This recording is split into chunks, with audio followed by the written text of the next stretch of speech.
The Podcasting Dead is available on iTunes, Spotify, YouTube, and SoundCloud. Make sure to subscribe for more podcasts. And while you're at it, drop us a like. If you want to help support the channel and have access to extra content, secret contest, and more, make sure to search for us on Patreon.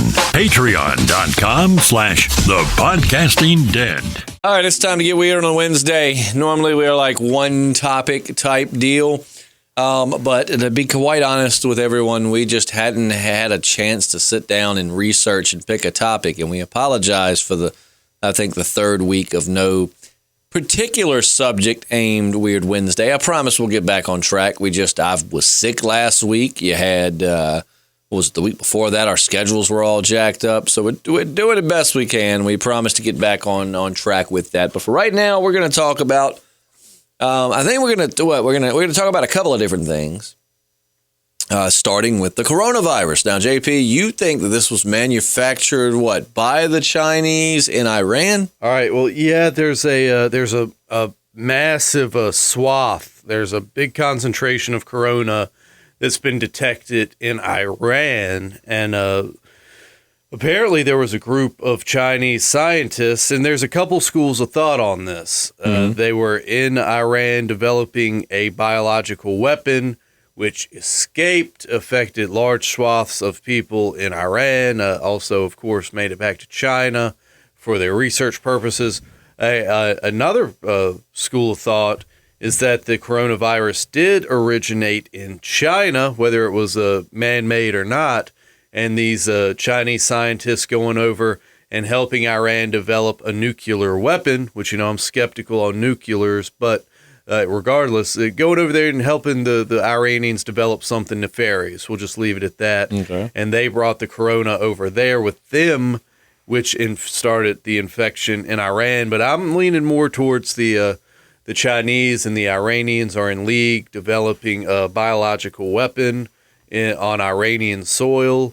And that, it got loose, and now you've got a corona outbreak all throughout Iran. Of course, in China also, and it's going to be interesting to see how this thing mutates. Right now, the mortality rate is not through the roof. Guys like you and I, probably wouldn't die from it, but the morbidity rates are another story. Not to mention, as we said, how this thing is going to mutate, we don't know, especially as it gets more and more introduced into larger populations. Right. So what is your in-game philosophy?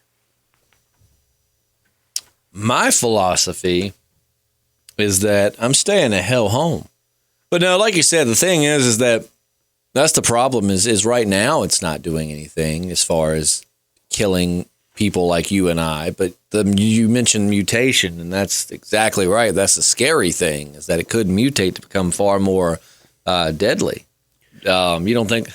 I know that, I've seen some people even, and this is, again, talking about the crazy end of the spectrum. I've seen where some people are trying to say this will be the start of a zombie apocalypse.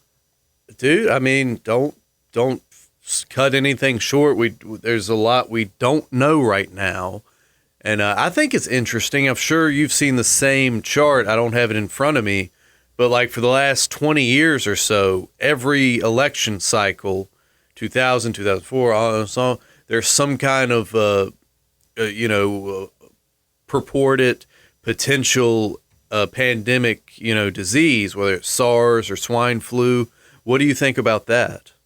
Do you think there is, and that's why I haven't been that scared. The thing is, it's such a catch-22, right? So you want to not get super paranoid about stuff because you do. You had SARS, you had swine flu. There's always this new, Ebola a couple of years ago. There's always this new thing that's going to wipe us out and yada, yada, yada. But then, it ends up being not as big a deal as you had thought. But letting my guard down and thinking that way, eventually one of them's going to get us. You know what I'm saying? I feel like that'd be my luck. If I'm all up in arms about it and trying to be protective against it, then, oh my God, I am just a, nut job, and then calm down. But then the one that I don't prepare for is the one that's going to wipe us the hell out. the best thing I could say is just always, number one, we don't I hope we don't have to remind too many people of this, but we don't need the threat of a pandemic as a reason to just wash our hands regularly. What are you doing to prevent you and your family from being affected? I'm not doing much of anything right now, man. I mean, I'm still coming out doing my thing. I mean, that I stay prepared in an instance that we were stuck in home. I have food rations. I'm not what I would call a prepper in the modern term. Just, I think people associate the word prepper with these people that dig out deep trenches and underground survive. I don't have any of that, but I do have food rations. I have water. I have means of protection. I have ideas and mine's more real for things like this, like if there was a pandemic or there was a hurricane or a snowstorm, or we an EMP or just the power grid went down, not due to an EMP, but just, whatever means. So, I mean, I guess the best thing to do is just always kind of be prepared and always wash your damn hands. So have you, let's say, kind of limited your handshaking? Are you not shaking hands as much? In I think it's France, they've straight up told, I'm not saying it's outlawed, but they've straight up told people, stop shaking hands, stop kissing on the cheek, the typical French gestures, greetings. I mean, a lot of countries, especially in Europe, I think Italy also has a pretty good concentration of confirmed cases. They're really starting to step up their protocols. Yeah, well, I guess you kind of have to. So we really need to limit our physical interactions. You know what I mean? Mm-hmm. Unless you're getting a nut off, that's a different story. But I mean, I just don't want to. I don't want to lock myself or my family in the house and be like, "Don't go out." Not yet. But I mean, your community could get quarantined, dude. In which case, if you got like a week's supply of rations right now, we may want to start really bulking it up to be a month, 6 months worth of rations. Who knows? Hmm.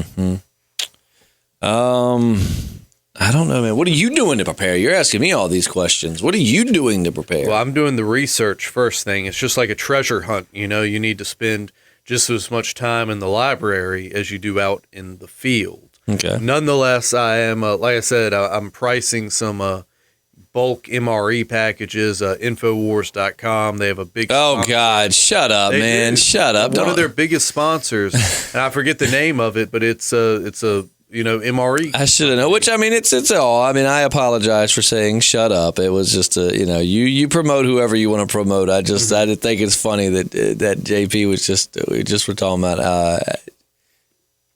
about what's this Alex Jones before we came on the podcast, and then you brought him in. That's hilarious. Yeah. So I'm gonna look at. I'm gonna price around a few different places. I'm gonna get some. Read some reviews. And man, speaking of reviews, this goes a little off topic. We were both talking about getting the mini arcade game for Ninja Turtles. Yes. Our friend over at the comic shop said he was actually going to buy like 3 or 4 for the comic shop. But once he started reading the reviews, dude, apparently they do not hold up well.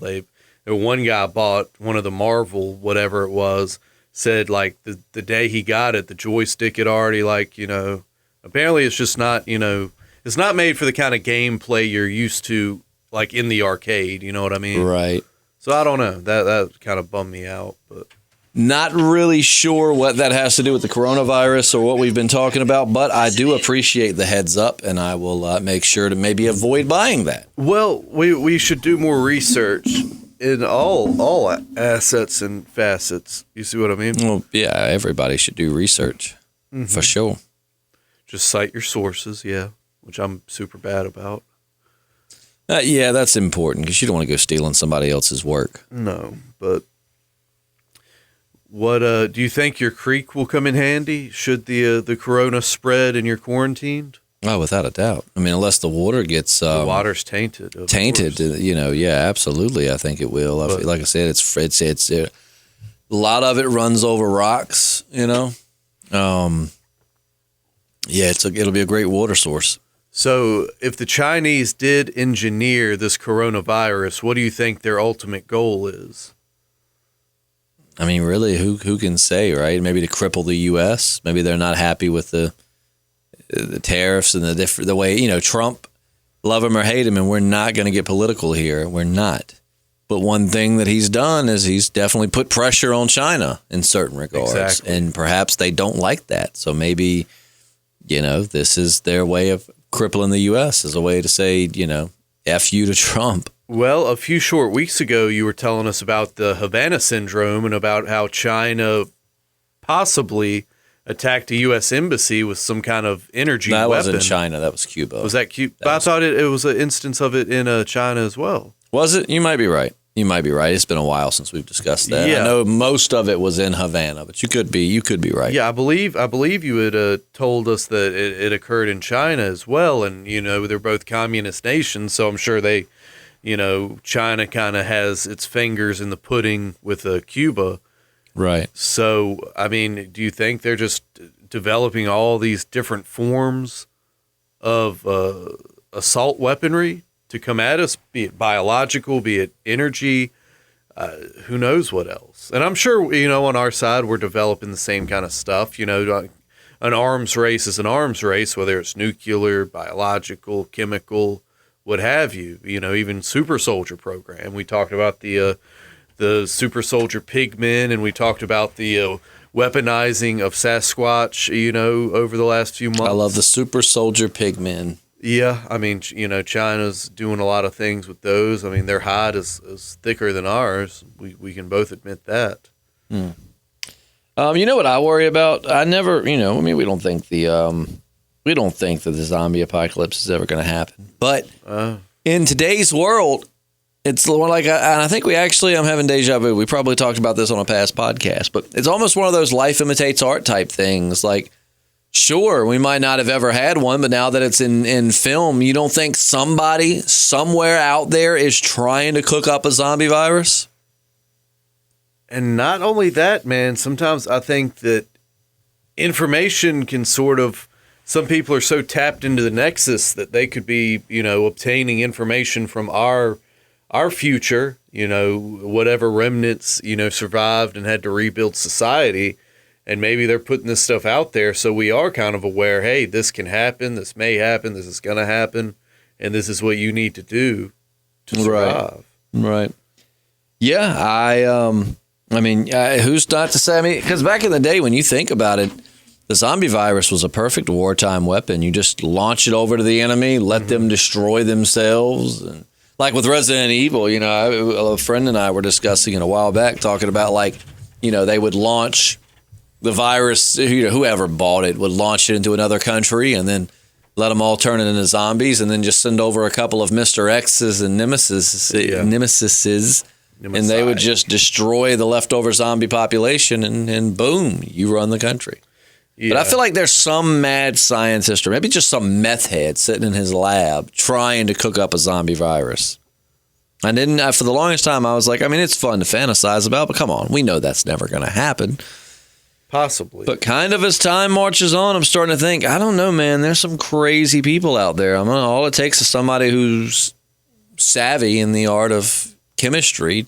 And, well, I guess you got to know a lot more than just chemistry. Bioengineering. You got to know a lot more than chemistry. But you get what I'm saying. Somebody who knows what they're doing and an imagination. And I don't know.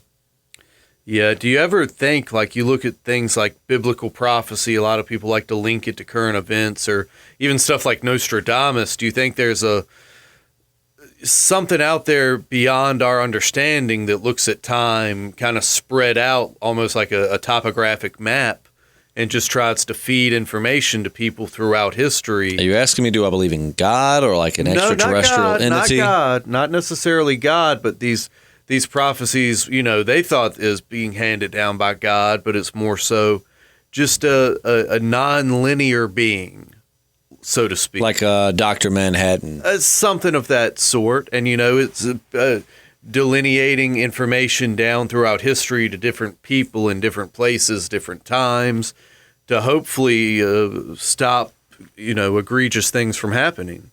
I mean, who's to say there's not, What is your take on prophecy, be it biblical, be it Nostradamus, be it any of these people, Do you think there's any stock in it, or do you think people, these people just have ideas, maybe they're students of history, and they say, well, this could very well happen. And then, 200 years later, things that are happening, they match up loosely with the prophecies, and they convince themselves and other people.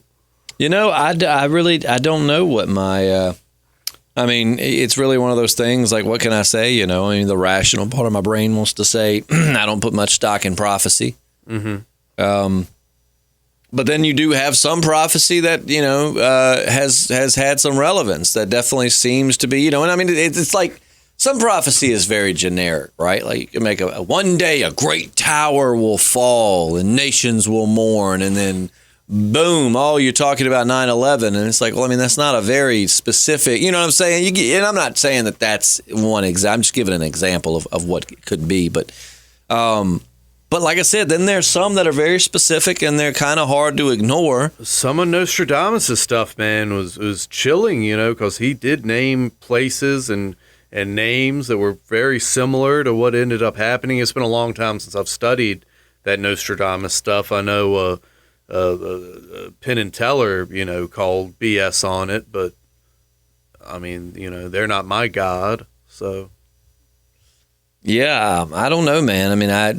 Prophecy is one of those things. Again, I hate to sound repetitive, but I just try. I would say I don't put much stock in it. But you do have an open mind. But I'm open to the fact that I'm definitely not going to shut it out and be like, oh, there's no way there. It could be. There could be extraterrestrials. It could be a god. It could be us from the future. Who knows? You say a god. Do you think that there are it could multiple be. It could god-like entities? It could be God. Let me just say it could be God. I don't know why the letter A came out before God. But do you think there could possibly be a pantheon of god-like beings?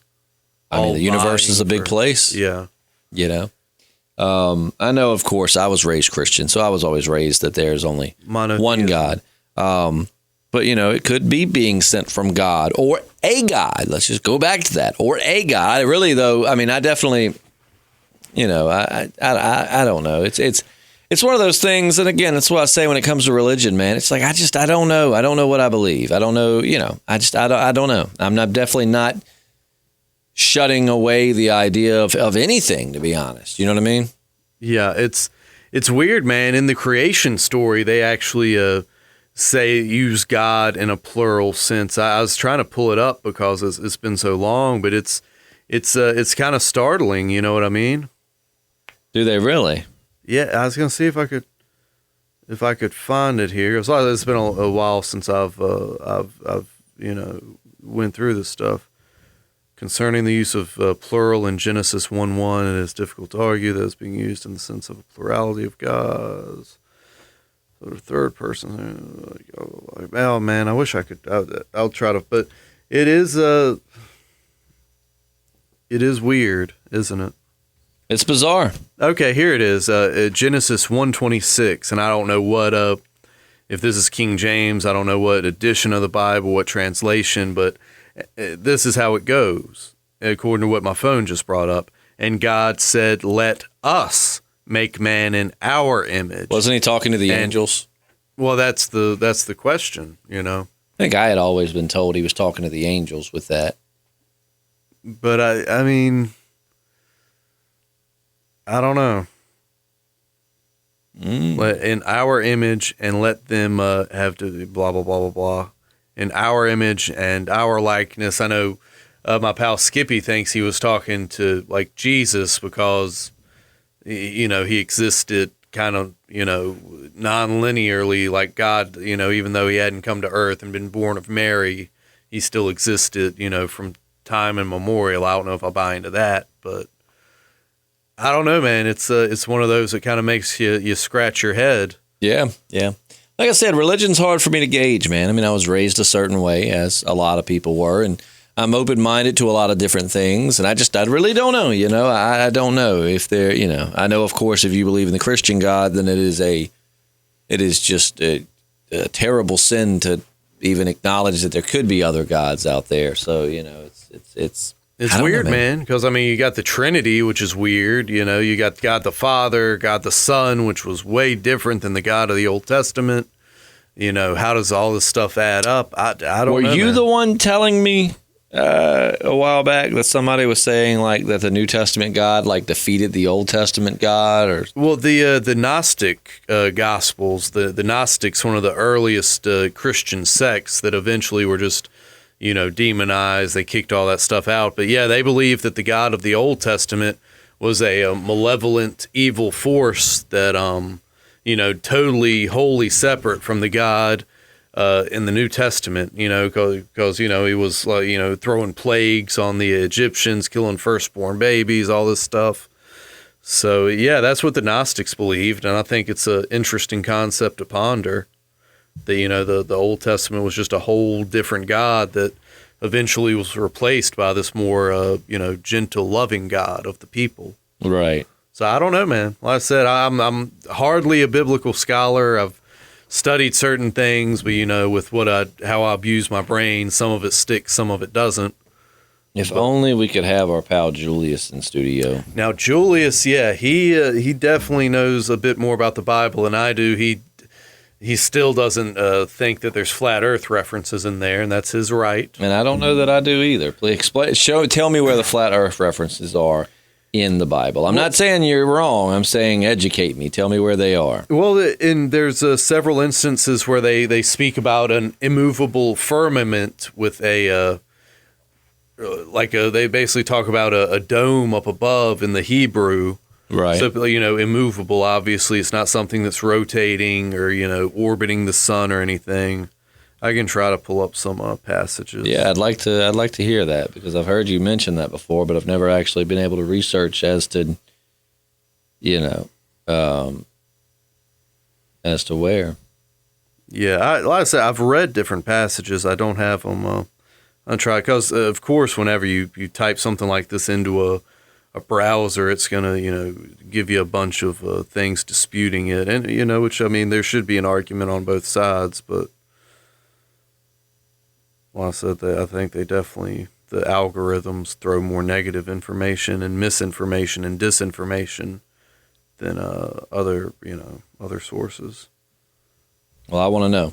Educate me. Yeah, I know, man. I'm trying to, I've got a notebook at home where I've actually got the verses like jotted down, but it does speak of the dome that's over top of the earth, impenetrable, and all this kind of stuff. And a lot of people in that community think that that's why there's actually a hole in the ozone layer, is because God had to open up the for lack of a better word, dome, in order to let the waters in for the great flood, and that never closed completely, and that's why certain UV rays get in through the ozone. See, I don't know, man. Sometimes I feel like flat Earth people just pull shit out of their ass. There's a lot of really well researched. Like I said, I want to hear it though. You've been telling me that for a very long time, but you never really show me any of it. I want you to present it to me. Like, I'm not right. I'm open-minded. No, I don't believe the Earth is flat, but I'm definitely willing to not be snarky and to listen to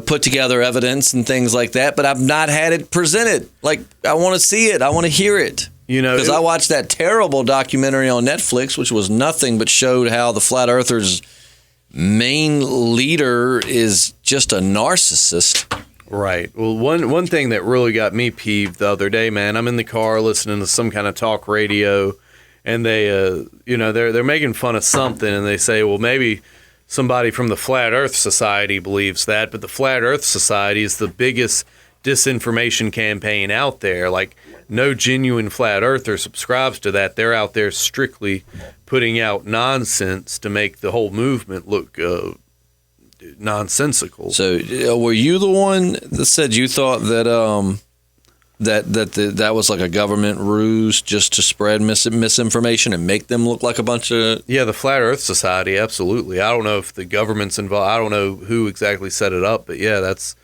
a total ruse.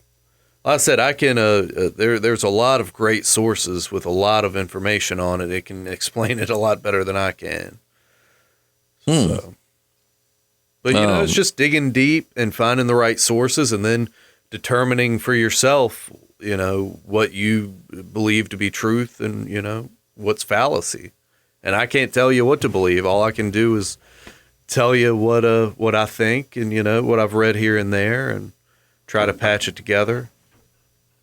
Well, I just want to hear some of this information that's, very well thought out and put together. There is a lot of it out there, man. Like I said, this one dude puts together an equation and has a model, as far as the relevance with ships and lighthouses and the supposed curvature of the Earth, and how, really they wouldn't even be able to see it if that curvature did in fact exist. Like I said, man, it's a lot of really intriguing stuff, I want you to. We were supposed to do a Flat Earth podcast anyway. I want you to present that intriguing stuff to me, because nothing I've heard yet's been intriguing. Everything's been easily dismissed, and even you've had flat earthers proving themselves wrong.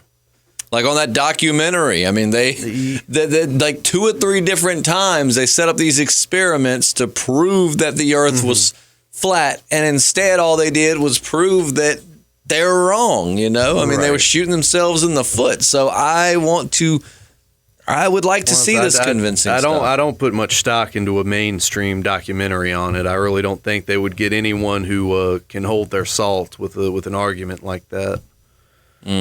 But sounds like a losing battle for a flat earther, whether it's real or not. I'm saying, because you say that there's convincing stuff out there, and most of everything I've seen is very unconvincing, quite the opposite. And so, if you've got organizations out like the Flat Earth Society trying to purposely make the rest of you look like you're crazy and that there's no stock in anything you're saying, it just looks like you got a uphill battle coming, Oh, of course. I mean, it's been a 500-year deception, of course. But like I said, I wish I could. I had the expertise to explain. Like I said, one of the most convincing things to me is how just it would be impossible for a ship like however many miles out to see this lighthouse given the curvature of the Earth. It's literally impossible. There's also a lot of convincing representations.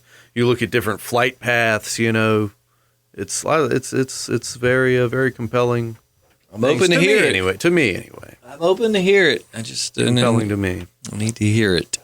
Because, I mean, if they showed you a graph that shows that it's literally impossible for a ship this far out to see a lighthouse if there's a curvature of the Earth, I mean, I don't know how you can, And again, I don't have the precise intel to present that, but it's something to think about. So let me switch gears here for a second and ask you. So, how do you think the world's going to end in our lifetime? With our generation? When you say the Earth, you mean like our civilization? Well, yeah, not necessarily that the Earth is going to. I think the Earth will be fine. The Earth's been around for a long time now. Humans might not be around for that much longer, but I think it's kind of a 50-50 shot, man. I think that we could certainly be. Our civilization's built on a house of cards. You know that. You know that for yourself. That I do. So I think the world as we know it absolutely could. That I do. I don't know what it'd take to bring it down, be it a global, look at me, global, a worldwide cataclysm or like a pandemic. I don't any number of things. Well, we do have a meteor hurtling towards Earth right now, about 2.5 miles wide, that could absolutely obliterate the planet. Thank goodness it's supposed to pass, but that's happening late April. Definitely check into that. The asteroids scare the shit out of me, man, more than like a zombie virus, because one could be coming and you're just not going to get much notice on it, and then there's literally nothing to be done. Well, every so many years we pass through like a big meteor belt, according to science, according to NASA or whatever, and it's just like running through scattershot, Yeah. And going back to the civilization ending, I bring up that point because I think everybody has thought that civilization was going to end in their lifetime. No, I wonder. It's a catch-22, man. Like you, if you're not prepared, you'll get caught with your pants down. But if you are prepared, you wasted your time, effort, and energy into something that never came to fruition. And that's just the thing that sucks about it. Because think about, like people who spend their whole lives prepping for this doomsday scenario that never happens, and then they die, an old person, and And there's some what life would have been like without that hanging over their head. I mean, there's some things, man, that if it happened, excuse me, I'm sorry. Too tight. It wouldn't be any. No matter how much preparation you did, there's nothing you could do to survive it anyway. So that's why I think everybody should just have like a prep box, right? I think everybody should just have a box at their house that has food, water rations. I mean, for at least a couple. I would say honestly, if you could, man, at least a week. And I just say that's an extreme bare case. minimum. Yeah. After that, you're going to have to start realizing that you may be fending for yourself for a while, if not permanently. But a week, is a good idea. Like, have enough water. Like I said, myself, I live next to a creek, so I definitely have water rations, but I can go down to the creek and filter the water, and I have a water filter and all of that I can use. And of course, you can boil it, things like that. Food rations, MRE, dry, frozen. Excuse me. Stuff that's going to last for a long time. But I mean, right, I feel like it's kind of, you got to find somewhere in the middle. I mean, some of these people just go to the extreme and their entire life is about preparing for something they don't even know is going to happen. Yeah. Be prepared as best you can, but go out and live your life. Like I said, have yourself. I got a little old, it's a chest my grandmother had made for my sister and I, and it's a decent sized chest. Oh man, she actually had one made for y'all? Mm-hmm. Oh, that's super cool. It's at your house? Yeah, it's in my basement. Oh, I'd love to see it. It's in front of the couch. Oh, is that? Oh, okay. Yeah, my grandma had that handmade. It'd be way cooler if it didn't have hearts carved into the side of it, but we were her grandchildren, so yeah, of course. My little prepper box has hearts carved into the side of it. Yeah, but just have yourself some rations and some plans and stuff ready, but then just go on there. Because I don't know, man. I feel like we're almost born with this sense of doom. Like maybe it's just survival instincts trying to keep us on our toes that everything could go awry in our lifetime. But, a lot of people had that feeling and it never happened.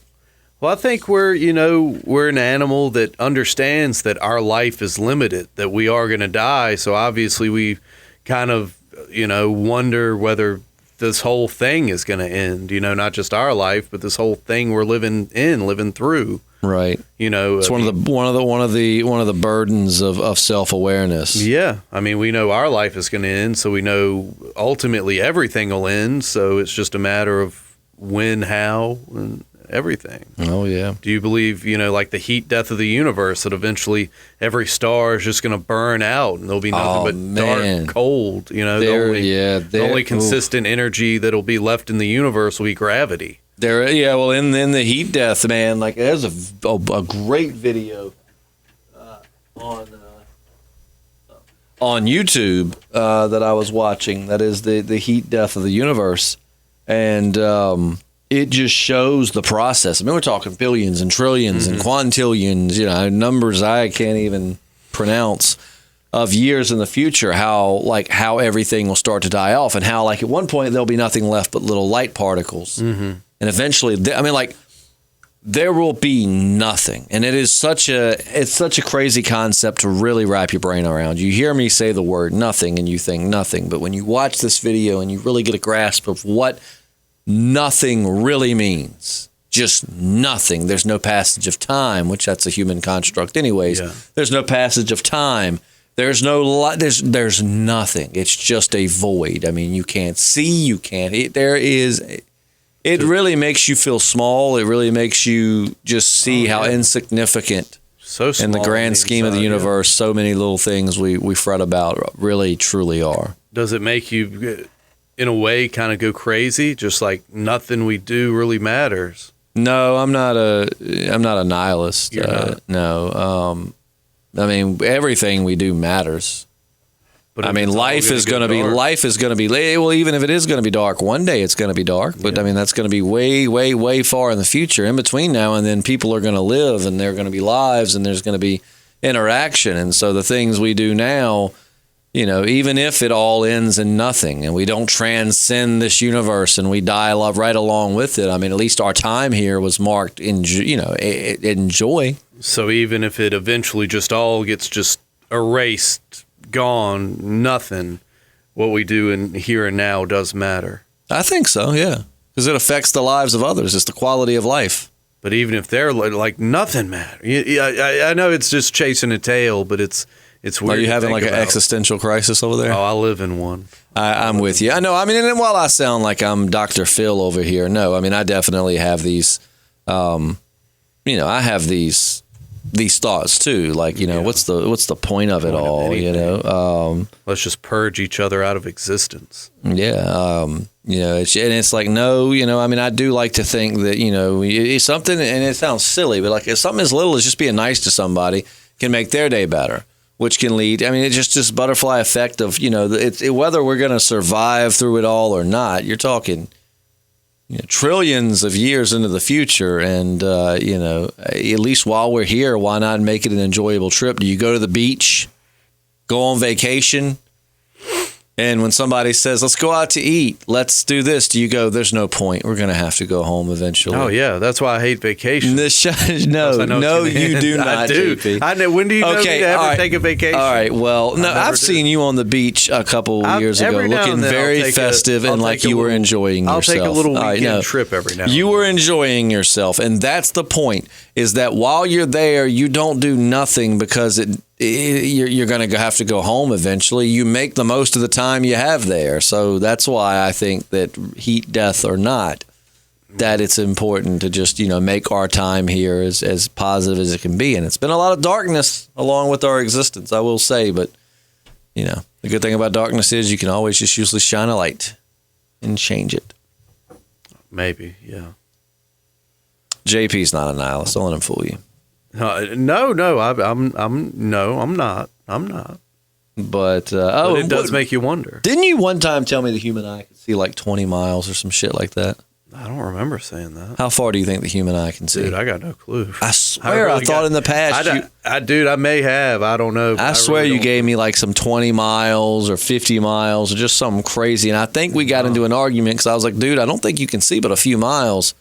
Everything I found on the internet during this conversation that we've been having says that, which of course you'll probably discount this. This coming from healthline.com. Based on the curve of the earth, standing on a flat surface with your eyes about 5 feet off the ground, the furthest edge that you can see is about 3 miles away. I don't remember. And maybe it was somebody else, but I swear I thought it was you, and I thought you were telling me that the human eye can see like 20 miles, and you were trying to use that to your advantage of proving the earth was flat. And I was trying to say like, no, I don't think we can see but a few miles away. No, I don't think I've ever known how. That could have been a discussion another friend and I were having off mic. Whenever somebody talks about flat earth, I assume it's you. Yeah, no, I mean, I've definitely talked about like perception and observation as far as like, how far we can see and how things appear. But as far as how far the human eye can see, dude, I got no clue. I don't know. Well, I can't see for shit. Yeah, no, yeah, some of us, are even worse off. But yeah, I mean, I don't know. I can see okay, but you need glasses, though. This just coming in now. This is from. Oh boy, what is it? This we have a commenter. Well, no. This is coming from. Where is it from? Breaking. Okay, but where is this coming from? It's saying that Mike Bloomberg just ended his presidential campaign. Wow. If that's legit now, I mean, we're not talking away a lot of money. We're not talking. We're not sitting and talk politics. We're just that just popped up on my phone, and I figured that might be. Love him or hate him, he that legit? A lot of money into that campaign, dude, and he was. A lot of people were saying he was the only one who could defeat the president because he's another kind of New York tycoon kind of guy. It says that's from BuzzFeed, so I don't know.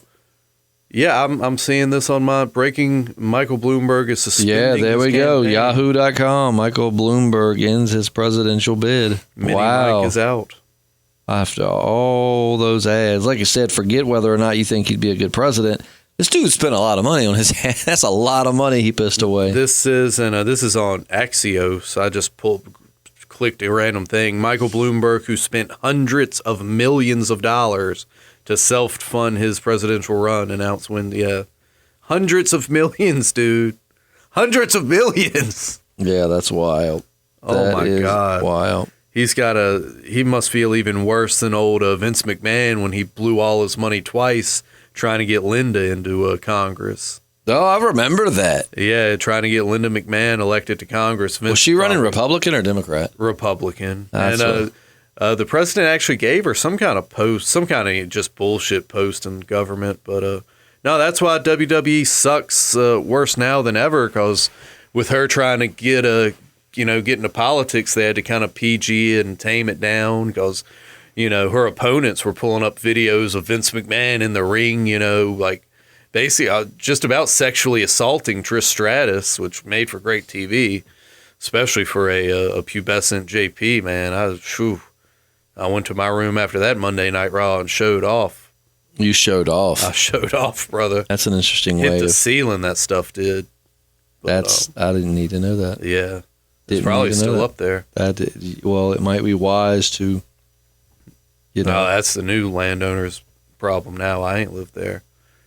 Whew, man. Yeah, that futon saw some action that night, brother. Okay. But, all right. Well, I reckon that's going to wrap it up. So we apologize for not being subject-oriented as we normally are. I really think that we'll do Dogman next time. Yeah, let's look into Dogman. I know we saw a crazy video where he broke up in a barn, and there was that was fake as shit. It was crazy. You know it's fake. That dude looked wild. That is hell. fake AF, my man. He broke up in that barn, and like a gust of fog came out with him. Crazy. Fake AF.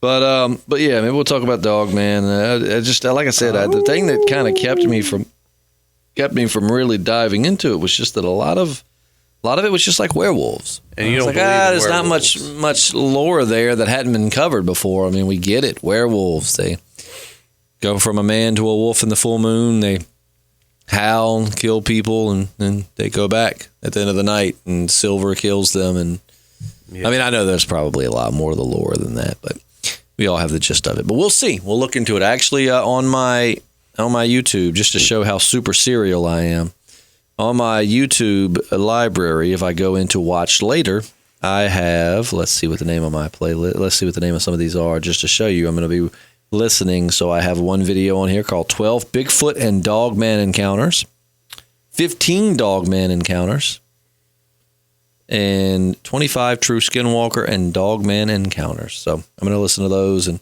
gather a little intel and maybe do some research. And that's what we're going to talk about. So we're getting a little supernatural next Wednesday.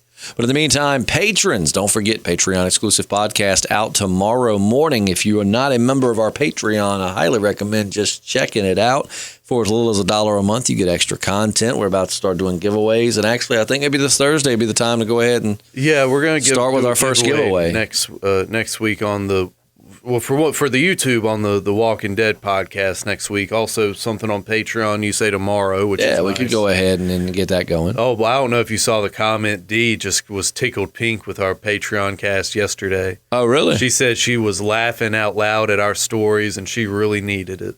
I don't even remember what we were talking about. A lot of stories from our indulgences. Yeah. But she loved it, dude, and you'll love it too, listener. I mean, honestly, right now for as little as $1, you can get 2 extra podcasts a week where we just let loose. Nothing's off out of bounds, and we're eventually going to do more content for the higher tiers, but it's really a good time. There's a link in the description. It may not be working, but you can copy paste. Just do what you got to do. It's not that hard. And come see us, man. Absolutely. Live with us. Live in our hearts. Come check us out on the Patreon. I think you'll enjoy it. And if you're familiar with our channel, you know we used to have the random ramblings, and this is a lot of what the Patreon is like. Very similar, yeah. Us unfiltered and just being us and talking about us in ways that you won't hear. Today almost turned into a random ramblings. Well, it's kind of what it was, a random ramblings of conspiracies and arcades. Yeah, we covered some good ground. I loved it, man. Yeah, it's kind of refreshing not to stay on one thing, just kind of bounce around, talk about different conspiracies. Yeah, we're great, brother. Well, let me take my tinfoil hat off, and we will see you guys tomorrow on the Patreon. Otherwise, I guess we'll see you on Monday for The Walking Dead. It's been so good. Also good. I can't wait for episode 11. So we'll. Have you seen the new? Before we go, have you seen the new little footage where like Negan's in his skin suit? No. I usually stay away from that stuff, but yeah, I clicked on and I was like, He's in a skin suit walking with Alpha? Yeah, walking with the whole herd, dude. And he looks uncomfortable as shit. Oh, really? Yeah, dude. We'll watch it when we get out of here. I can't Let's get wait. out of here. Let's get out of here. We'll see you guys soon. I'm Justin. I'm JP. And we're the Podcasting Dead. Toodaloo.